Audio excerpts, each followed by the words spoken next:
Hai semua, anda masih lagi bersama dengan saya Siti Nurhaliza untuk kita mengetahui perkembangan cuaca, apa yang sedang berlaku pada ketika ini. Bayangkan perasaan anda jika penyanyi tersohor negara Datuk Seri Siti Nurhaliza tiba-tiba muncul sebagai pengulas ramalan cuaca pada saat cuaca yang tidak menentu.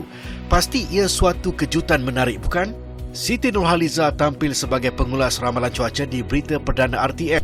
Jabatan Meteorologi Malaysia telah menerima kunjungan Datuk Seri Siti Nurhaliza sempena kerjasama strategik Cakna Cuaca Inisiatif Datuk Seri Insinyur Dr. Zaini Ujang.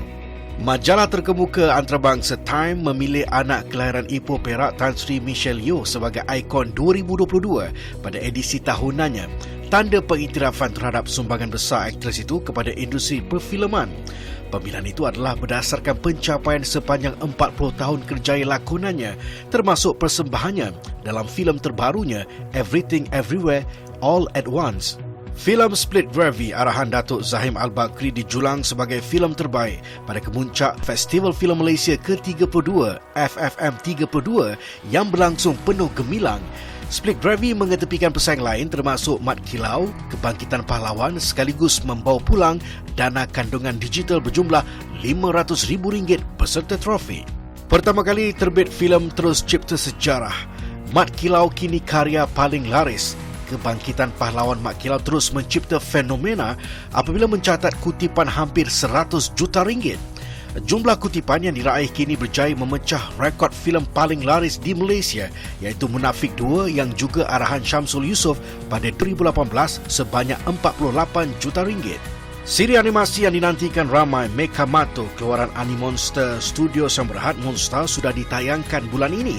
Lagu tema utama untuk Mekamato The Animated Series dihasilkan sendiri oleh mereka dengan versi bahasa Melayu dinyanyikan oleh Shah dari band indie Malaysia Modscape.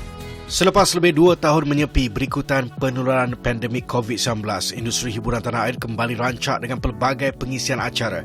Baik konsert berbayar, percuma dan sebagainya menghidupkan semula Kuala Lumpur antaranya.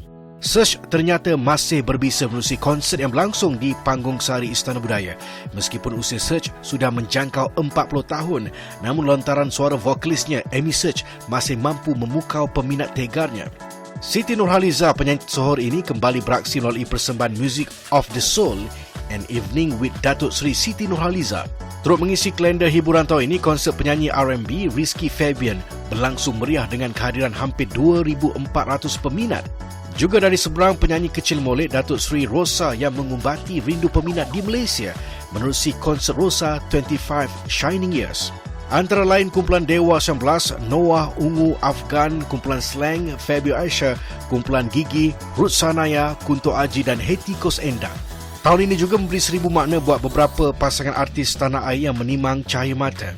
Ernie Syamil yang disatukan pada Mac 2021 menimang puteri sulungnya pada Februari, manakala pelakon Intan Ladiana dan suami Haris Alif juga turut menimang bayi perempuan.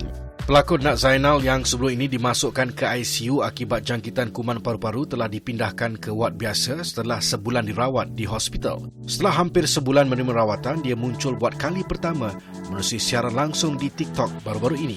Pulang bergelar hajah, netizen puji suami bimbing ke arah kebaikan. 3 Julai lalu, Nelidia dan suami telah berangkat ke Tanah Suci Mekah bagi menunaikan rukun Islam ke-5. Gosip mengenai hubungan rapat Syuib dengan seorang usahawan bernama Wati Hanifiah mula tersebar selepas seorang pengguna TikTok memuat naik video berkenaan mereka berdua.